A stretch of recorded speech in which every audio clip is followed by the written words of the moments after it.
అటువంటి వార్తను హైలైట్ చేశారు. ఇంటి వద్దకే రేషన్ చేరకుండా రాజకీయ కుట్ర, దేశం మెచ్చిన ఎండిఓలకు కూటమి ప్రభుత్వం మంగళం, పేదలకు మేలు చేస్తున్న పథకం రద్దుకు తాపత్రయం, అదనపు భారం అనవసర ఖర్చు అంటూ సాకులు, డిపోలకు వెళ్లి బియ్యం ఎందుకు తెచ్చుకోలేనంటూ వినియోగదారులకు ఎదురు ప్రశ్న, రోజువారీ పన్నులు వదులుకుని చౌక బియ్యం కోసం దశాబ్దాల పాటు పేదల పాట్లు మళ్లీ కూలి మానుకుని డిపోలకు వెళ్లి బారులు తీరాల్సిన అగత్యం కల్పిస్తున్న సర్కారు, 9260 ఎండియు ఆపరేటర్లు, అదనంగా 1000 మంది సహాయకుల ఉపాధి ప్రశ్నార్థకం, ఎండియు వాహనాల్లో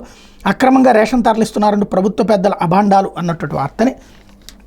హైలైట్ చేశారు. కాకపోతే చంద్రబాబుకు ఎలాంటి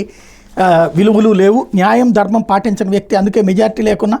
ఎమ్మెల్సీ ఎన్నికలో పోటీ, నర్సీపట్నం, పెందుర్తి, పాయకరావుపేట నియోజకవర్గాల స్థానిక సంస్థల ప్రజాప్రతినిధులతో వైఎస్ జగన్, తన స్వార్థం కోసం బాబు ఏమైనా చెప్తాడు, ఏదైనా చేస్తాడు, అలాంటి దుర్మార్గపు వ్యక్తితో యుద్ధం చేస్తున్నాం,